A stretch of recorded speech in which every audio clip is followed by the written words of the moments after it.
the atoms that are the fabric of all things? To answer that question, we look to the law of conservation of mass.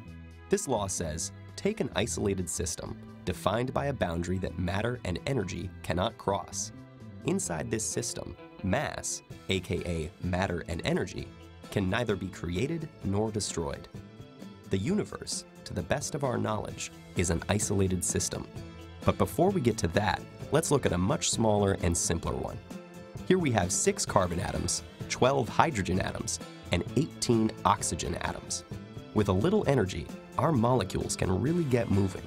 These atoms can bond together to form familiar molecules. Here's water, and here's carbon dioxide. We can't create or destroy mass. We're stuck with what we've got. So what can we do? They have a mind of their own. Let's see. They've formed more carbon dioxide and water, 6 of each. Add a little energy, and we can get them to reshuffle themselves to a simple sugar and some oxygen gas. Our atoms are all accounted for, 6 carbon, 12 hydrogen, and 18 oxygen. The energy we applied is now stored in the bonds between atoms. We can re-release that energy by breaking that sugar back into water and carbon dioxide, and still, same atoms. Let's put a few of our atoms aside and try something a little more explosive.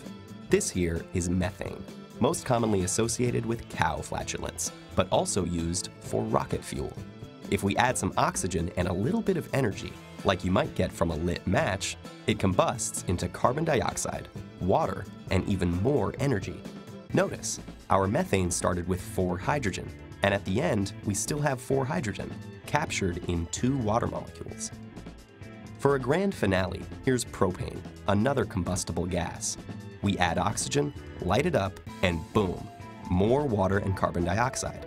This time we get 3 CO2s because the propane molecule started with 3 carbon atoms, and they have nowhere else to go. There are many other reactions we can model with this small set of atoms, and the law of conservation of mass always holds true. Whatever matter and energy go into a chemical reaction are present and accounted for when it's complete.